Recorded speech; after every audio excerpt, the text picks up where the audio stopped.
Hello, this is Chef John from foodwishes.com with pistachio crusted rack of lamb. I love lamb. Rack of lamb may be my favorite, and I love this recipe. Perfect when you're doing like a special occasion dinner party, entertaining for the holidays, something like that. This is for you.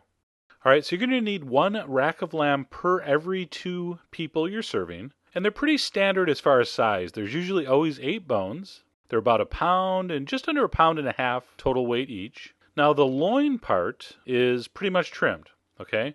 But you see that white fat over where the bones meet the loin? I like to trim a little more of that off, okay? So be careful not to cut into the loin at all. I'm just cutting off that kind of thick strip of white fat that just kind of runs the length. All right, so just like that, no big deal.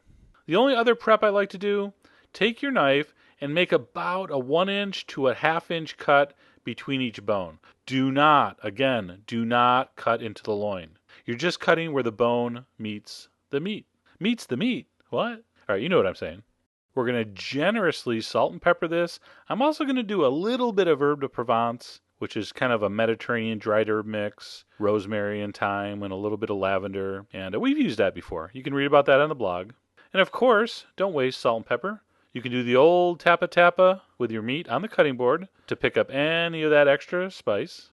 Okay, next we're going to go over to our skillet that has just a couple teaspoons of vegetable oil. Over high heat, we're going to brown that on both sides. It's only going to take 2-3 minutes. I want to brown the meat, bring out a little of the flavor.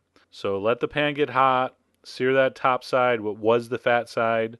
Turn it over, sear that side for a minute or two. And if you want, you can actually hold the lamb up with your tongs like this. All right, to kind of sear that edge. And that's it. Put it on a foil-lined baking sheet and reserve. And we are ready for the pistachio crust, which includes, that's right, pistachios. I'm using salted, roasted pistachios. No, I did not shell them and roast them myself. That would be kind of crazy. So you can buy pistachios already shelled, ready to go.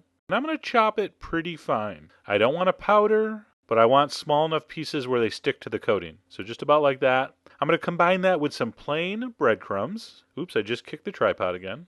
Some salt and pepper, little bit of olive oil, little bit of melted butter, and we're simply going to stir that until we have a nice crumb crust topping.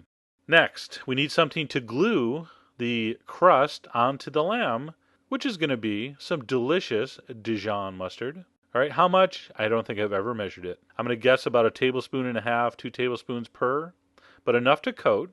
And then once the mustard is coating the lamb, you're going to carefully pat your topping onto all surface areas, not so much the bottom, of course. And you'll see I just leave my hand sort of in the front to sort of trap as much of that crumb topping as I can. No matter how good of a job you do, some's going to fall off. That's okay. I just don't want it underneath the lamb, like burning. So I'm going to collect that, put it on top, and if I have any little stragglers on the pan, I'll just sort of wipe that up before I hit the oven, which is what I'm doing next. All right, so we're going to go over to the oven, which has been preheated to 400 degrees. We are going to cook our lamb for 20 to 25 minutes. Depends. So we want an internal temperature of about 125-ish for medium rare to medium. For me, 23 minutes was perfect. Take it off the pan. Do not let it rest on the pan. The pan's hot. Bring the lamb to your cutting board and let it rest there at least 10 minutes. All right, you should see some juice when you cut, but not a giant pool of, liquid. All right, 10 minutes later, we are going to carve this lamb, which is, if I do say so myself, magnificent looking. And the reason this is so easy to cut, because you can see the bones.